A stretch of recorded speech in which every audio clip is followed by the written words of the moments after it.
Francis రాజు మాలమహానాడు రాష్ట్ర అధ్యక్షుడు. ఈరోజు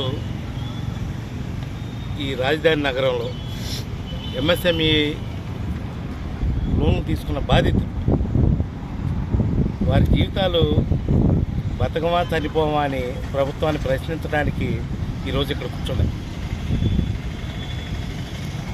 గత ప్రభుత్వంలో 2021-22లో ఇచ్చిన ఎంఎస్ఎంఈ లోన్లు ఈరోజు వరకు కేవలం 20% మాత్రమే సబ్సిడీ ఇచ్చి మీ చావు మీరు చావండి అని ప్రభుత్వం, ఎందుకంటే గత డిసెంబర్లో టీజీ భరత్ గారు స్వయంగా ఆయన హామీ ఇచ్చారు. హామీ ఇస్తేనే వీళ్ళు నిరసన దీక్ష విరమించారు. లోకేష్ గారు మాట్లాడారు. విద్యాశాఖ మంత్రి లోకేష్ గారు ఆయన స్వయంగా మీ సమస్య మేము పరిశీలిస్తామని మాటిచ్చి ఈరోజు 7 నెలలు గడుస్తున్న ఇంతవరకు వీళ్ళ ముఖం చూసిన దుస్థితి లేదు. ఇక్కడ ఎంఎస్ఎంఈ లోన్లు పెట్టమని ఎవరు అడగలేదు. ఎస్సీ ఎస్టీ బీసీ అది పెట్టి మీరు బడాబాబులకి కాంట్రాక్ట్లు ఇచ్చుకోవడం కోసం, మేము ఇన్ని ఇచ్చామని పేపర్లలో చెప్పుకోవడం కోసం, మీ పత్రికల్లో చెప్పుకోవడం కోసమే వీళ్ళ జీవితాలని నాశనం చేస్తున్నారు.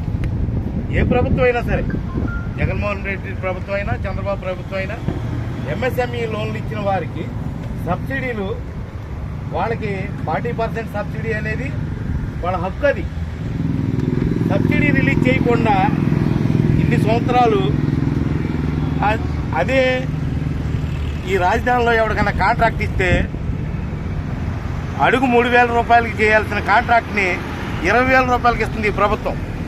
కానీ సబ్సిడీ మీద తీసుకున్న వెహికల్స్ కానీ ఏదైనా వ్యాపారం చేసుకుంటున్న ఎస్సీ ఎస్టీలకి మాత్రం ఈ రోజుకి వాళ్ళకి చావడానికి పురుగుల మందు కొనుక్కోవడానికి కూడా డబ్బులు లేని పరిస్థితికి వాళ్ళని తీసుకొచ్చింది ఈ ప్రభుత్వం.